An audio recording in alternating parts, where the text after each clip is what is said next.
जीव वाचवण्यासाठी रुग्णाला पुण्याकडे घेऊन निघालेल्या अँब्युलन्सचाच भीषण अपघात झाल्याची धक्कादायक घटना पुणे जिल्ह्यातल्या जुन्नर तालुक्यात घडली आहे। या अपघातात 31 वर्षांच्या अँब्युलन्स चालकाचाच मृत्यू झालाय। अँब्युलन्समधील रुग्ण गंभीर जखमी झालाय। कल्याणनगर रस्त्यावरच्या गायमुखवाडी इथे मध्यरात्री हा भीषण अपघात घडलाय। माणसाचा जीव वाचवण्यासाठी वेगानं धावणारी अँब्युलन्स, पण नियतीनं मात्र चालकावरच घाला घातलाय। जुन्नर तालुक्यातील खामुंडी येथील एका अपघातग्रस्त रुग्णाला सुरुवातीला ओतूरमधील खासगी रुग्णालयात दाखल करण्यात आलं होतं। मात्र प्रकृती गंभीर असल्यानं पुढील उपचारांसाठी त्याला पुण्यात हलवण्याचा निर्णय घेण्यात आला। त्यानुसार अँब्युलन्स आळेफाटा मार्गे कल्याणनगर रस्त्यानं पुण्याकडे निघाली होती। मात्र 17 जुलैच्या मध्यरात्री 12:30 वाजण्याच्या सुमारास गायमुखवाडी इथल्या स्पीड ब्रेकरजवळ अँब्युलन्स आणि समोरून येणाऱ्या पिकअप वाहनाची समोरासमोर जोरदार धडक झाली।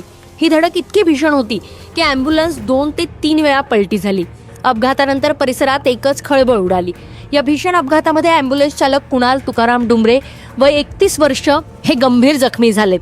उपचारासाठी नेत असताना त्यांचा मृत्यू झाला, तर अँब्युलन्समधील रुग्ण गंभीर जखमी झालाय, त्याच्यावर उपचार सुरू आहेत। रात्री 12:30च्या सुमारास कुणाल डुंबरे हा त्याची ॲम्ब्युलन्स घेऊन एक पेशंट आळेफाटा येथे घेऊन जात असताना गायमुखवाडी येथील स्पीड ब्रेकरच्या ठिकाणी त्याचा पिकअपशी जोरदार समोरासमोर ॲक्सिडेंट होऊन आणि पिकअप आणि ॲम्ब्युलन्स यांनी 2-3 पलट्या खाल्यामुळे आणि तो ॲम्ब्युलन्समधून बाहेर फेकला गेल्यामुळे डोक्यास त्याच्यात जबर मार लागल्यामुळे तो मृत्युमुखी पडला आहे। ॲम्ब्युलन्स घेऊन जात असताना, पेशंट घेऊन जात असताना तो स्वतःच यामध्ये मयत झालेला आहे।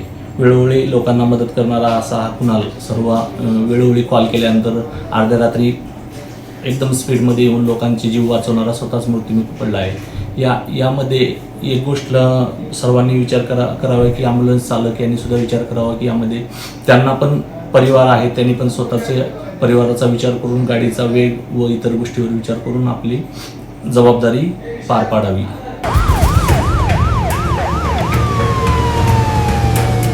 या प्रकरणी पिकअप चालक नीलकंठ फुलचंद गव्हाणे याच्या विरोधात गुन्हा दाखल करण्यात आलाय। पोलिसांनी घटनास्थळी धाव घेत वाहतूक सुरळीत केली आहे आणि चालकाला ताब्यात घेतलंय।